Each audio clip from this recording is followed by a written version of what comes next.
Bapak dari BPKP Kabupaten Nganjuk serta para undangan yang berbahagia.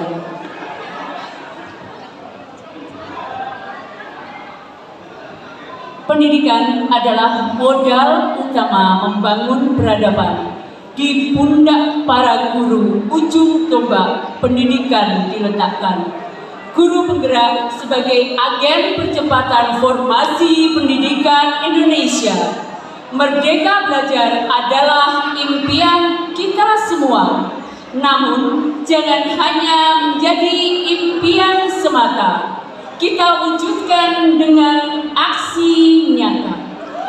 Tadi Bapak Ibu sudah menyaksikan aksi nyata dari 3 CGP dan akan saya panggil kembali untuk ke panggung. Yang pertama, Ibu Emilian Palupi dari TK PKK Margo Patut, Kecamatan Sawahan. Beri tepuk tangan untuk Ibu Emil. Selanjutnya, Bapak Didi Iswarno dari SMK 1 Muhammadiyah Nganjuk. Mana tepuk tangannya? Terima kasih. Yang ketiga, Ibu Yunita Kristanti dari SDN 1 Jati Greges, Kecamatan Pacet.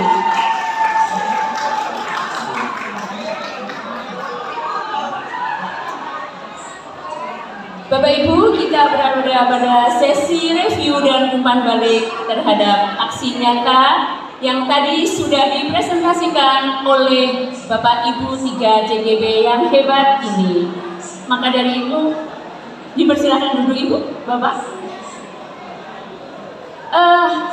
Saatnya kita memberikan review dan umpan balik terhadap Bapak Ibu CGP hebat berikut ini.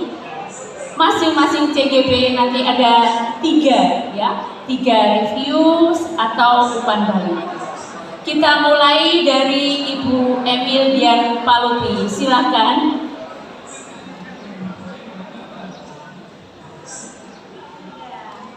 Adakah pertanyaan atau review atau umpan balik dari Bapak Ibu? Kami persilakan untuk Ibu Emil.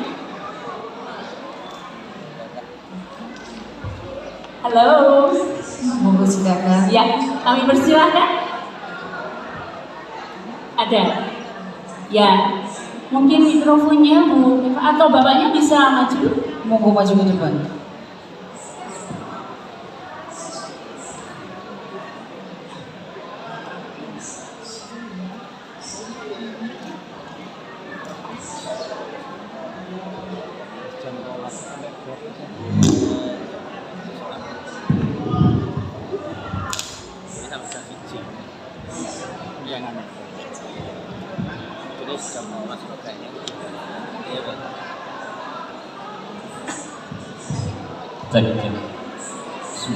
Assalamualaikum warahmatullahi wabarakatuh.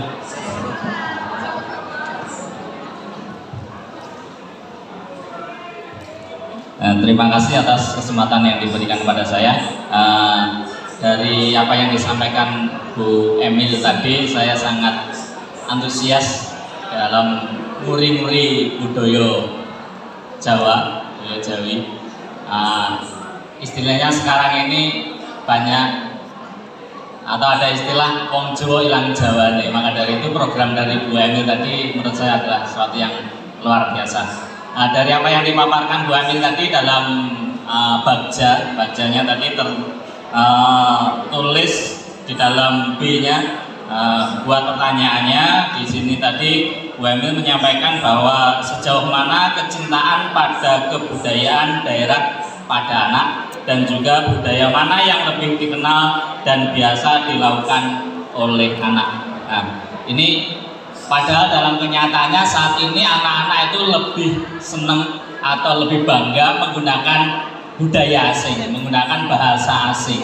Nah, ini kenyataannya seperti itu. Sehingga generasi saat ini mulai luntur rasa terhadap budaya Jawanya. Yang menjadi pertanyaan saya sekali lagi kenyataannya anak-anak saat ini senang atau bangga dengan budaya asing, padahal orang asing sendiri saat ini lagi maraknya juga orang Belanda, orang Inggris, orang Amerika itu studi terhadap budaya Jawa. Mereka malah berusaha untuk nguri-nguri budaya Jawa. Orang Indonesia sendiri malah melupakannya. Nah, ini yang menjadi pertanyaan saya. Sebenarnya apa sih yang menjadi atau mengapa generasi sekarang ini lebih bangga menggunakan budaya asing daripada budaya daerah? Padahal generasi atau bangsa asing mulai mempelajari budaya Jawa. Dan ini nanti kelihatannya sangat klop dengan apa yang disampaikan atau rencana aksinya Bu Emil. Saya kira demikian dari saya. Cukup sekian. Terima kasih. Assalamualaikum warahmatullahi wabarakatuh. Waalaikumsalam. Mohon disebutkan nama dan kelas berapa Bapak? Saya Agus Mukti Alam, kelas 86B dari SD Negeri 3 Topel, Kecamatan Ngetros. Tepuk tangan untuk Pak Agus. Terima kasih Pak Agus. Bu Emil mungkin bisa langsung ditanggapi. Terima kasih Bu Iva. Terima kasih juga kepada Pak Agus atas apresiasinya. Kemudian atas pertanyaan Pak Agus, yaitu mengapa generasi muda sekarang ini kok lebih menyukai budaya asing daripada budaya negeri sendiri, khususnya budaya Jawa. Seperti tadi sudah saya sebutkan pada saat presentasi, ya ini sudah ada keterangan resmi gitu ya, dari UNESCO yang dilansir di kompas.com bahwa mengapa generasi muda Indonesia saat ini sangat asing dengan budayanya sendiri. Kenapa kok tidak mengenal? Kenapa lebih mengenal budaya asing, contohnya budaya Korea atau mungkin budaya Malaysia dengan Ipin-Upinnya begitu ya, karena kebetulan saya guru TK begitu. Nah, bisa diketahui dari keterangan UNESCO bahwa generasi muda sekarang ini mendapatkan minim informasi tentang budaya Indonesia ketimbang dengan budaya asing. Apalagi anak-anak zaman sekarang dengan mudahnya mengakses informasi dari manapun. Terlebih untuk mungkin orang tua yang minim kontrol. Jadi mereka menyukai hal-hal yang tampak di TikTok. Apalagi di TikTok itu kan videonya random. Jadi kita tidak bisa menentukan atau tidak bisa memilih, khususnya anak-anak tidak bisa memilih konten-konten apa saja sih yang akan muncul di berandanya. Jadi saya kira memang betul apa yang disampaikan oleh UNESCO, karena kita para orang tua atau para guru mungkin kemarin-kemarin terlupakan untuk membantu anak-anak mengenalkan budayanya sendiri. Saya kira begitu. Lilin Puspita Dulu, saya adalah CBP kelas 86A. Saya di sini akan bertanya sesuatu dengan karena saya sangat tertarik sekali tentang aksi nyata yang dilakukan oleh Ibu terkait dengan kaulah bahasa Jawa. Apalagi yang kita lihat memang benar bahwa sekarang ini anak-anak cenderung ke barat-baratan, bahkan melupakan tradisi bahasa Jawa, bahkan budayanya sendiri. Nah, yang saya tanyakan Bu Emil, bagaimana strateginya yang dilakukan Ibu Emil kan guru TK gitu. Nah, yang dilakukan untuk menarik minat belajar anak-anak tentang bahasa Jawa di tingkat TK. Karena saya adalah guru SD, mungkin caranya juga beda. Pastinya begitu dia Bu Emil ya. Nah, itu apalagi kalau ada kecil-kecil seperti apa, terus langkah-langkahnya, strateginya biar mereka tertarik seperti itu. Saya rasa seperti itu Bu Emil pertanyaan saya. Terima kasih sebelumnya. Assalamualaikum warahmatullahi wabarakatuh. Terima kasih Bu Dini. Bu Emil bisa cari khususnya karena program saya adalah mempelajari budaya Jawa. Jadi dengan cara yang seperti apa nih? Karena anak-anak kecil, anak-anak usia TK, kita ketahui bersama tidak gampang untuk bisa memberikan treatment atau mungkin gitu sebagian besar dari kita.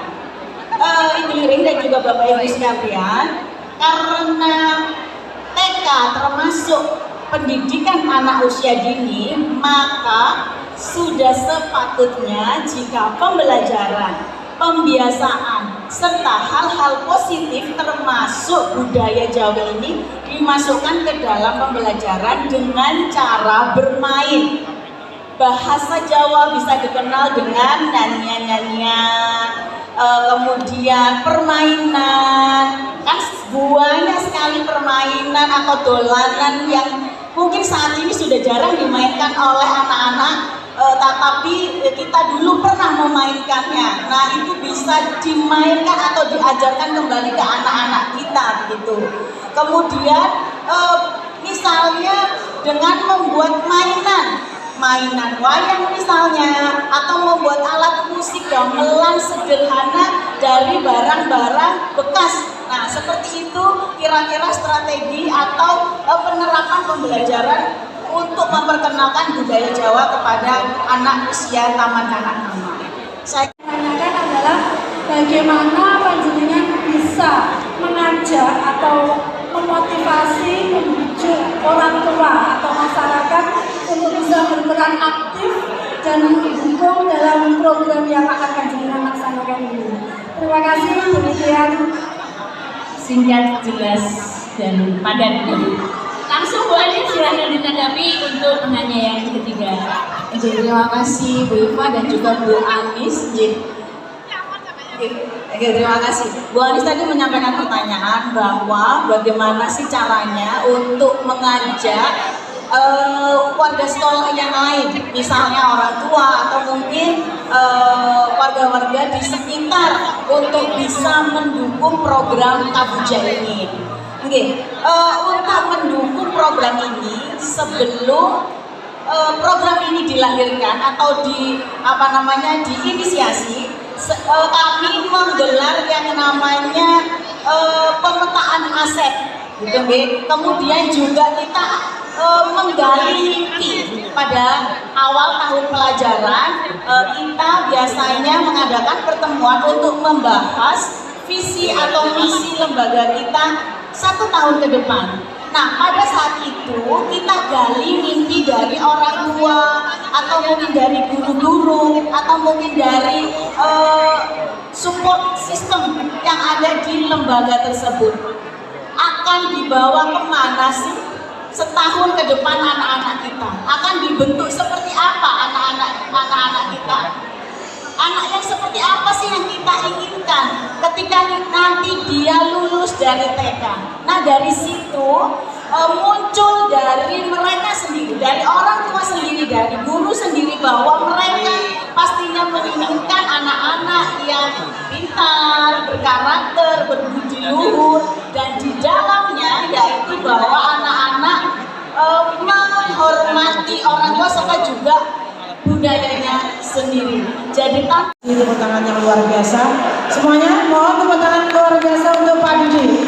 Dia adalah yang memberikan presentasi di kegiatan berbagi praktek.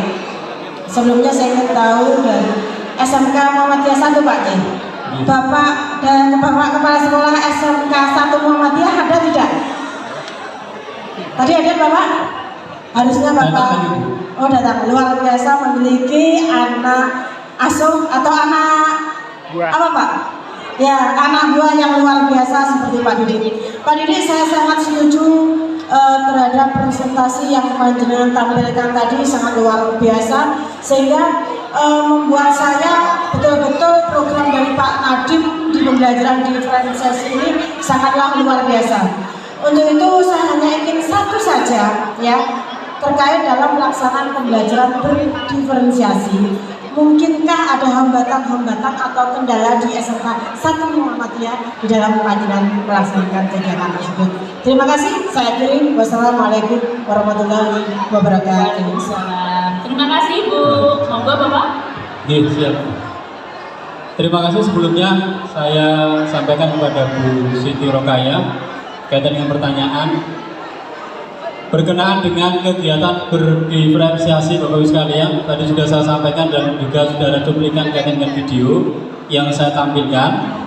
Tentunya dalam pelaksanaan kegiatan pembelajaran berdiferensiasi ini banyak tantangan-tantangan yang saya hadapi untuk melaksanakan kegiatan tersebut. Adapun tantangan-tantangan yang saya hadapi dalam melaksanakan kegiatan pembelajaran berdiferensiasi ini, tentunya yang awal adalah menganalisis karakteristik daripada anak. Jadi kalau kita melihat Bapak sekalian, anak memiliki sebuah keunikan yang berbeda-beda. Tentunya dari keunikan itu seorang pendidik harus bisa memenuhi kebutuhan belajarnya. Dari mulai gaya belajarnya seperti apa, minatnya, profil belajarnya, maka itu menjadi tantangan saya bagaimana menganalisisnya untuk bisa memetakan anak sesuai dengan gaya belajarnya. Kemudian tantangan yang kedua yang saya hadapi, bagaimana setelah saya memetakan tentunya asesmen penilaian kaitan dengan diagnostik atau formatif di awal pembelajaran ini menjadi salah satu tantangannya. Karena karakteristik anak yang berbeda tadi menuntut saya untuk bisa membuat sebuah penilaian awal agar nanti ketika saya melaksanakan kegiatan pembelajaran di dalam kelas bisa berjalan dengan lancar sesuai dengan tujuan belajar saya.